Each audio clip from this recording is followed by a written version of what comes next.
শালিনীকে এনে জয়ের কুকীর্তি ফাঁস করেই সূর্যকে কলঙ্কমুক্ত করল দীপা। হ্যাঁ বন্ধুরা, এমনটাই দেখতে পাবো আমরা অনুরাগের ছোঁয়া ধারাবাহিকের আগামী পর্বগুলোতে। জয় সূর্যকে সবটা বললে সূর্য তখন জয়ের দোষ নিজের উপর নিয়ে নেয়। উর্মি তখন বলে, আপনাকে নিয়ে বাবার এত অহংকার, আর আপনি এমন একটা কাজ করলেন, আমি নিজে সবাইকেই বলে দেব আপনার এই কুকীর্তির কথা।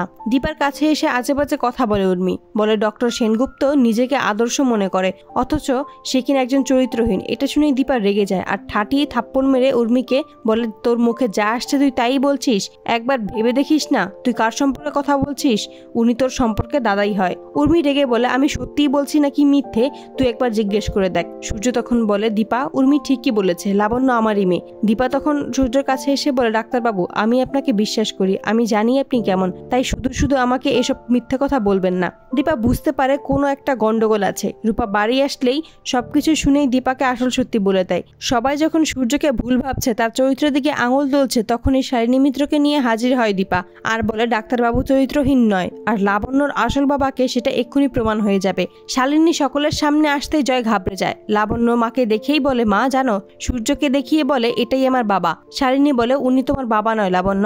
তখন লাবণ্য বলে, তাহলে কে আমার বাবা মা? শালিনী তখন জয়ের দিকে তাকিয়ে বলে, জয় সেনগুপ্ত তোর বাবা। জয়কে জড়িয়ে ধরে বলে, তাহলে তুমিই আমার বাবা? লাবণ্যকে জড়িয়ে ধরে কাঁদতে কাঁদতে জয় বলে, হ্যাঁ আমিই তোর বাবা। উর্মি তখন বলে, কি বলছো তুমি জয়? জয় তখন বলে, আমি ঠিকই বলছি, দাদাই আমাকে বাঁচাতেই আমার কলঙ্ক নিজে নিয়েছিল।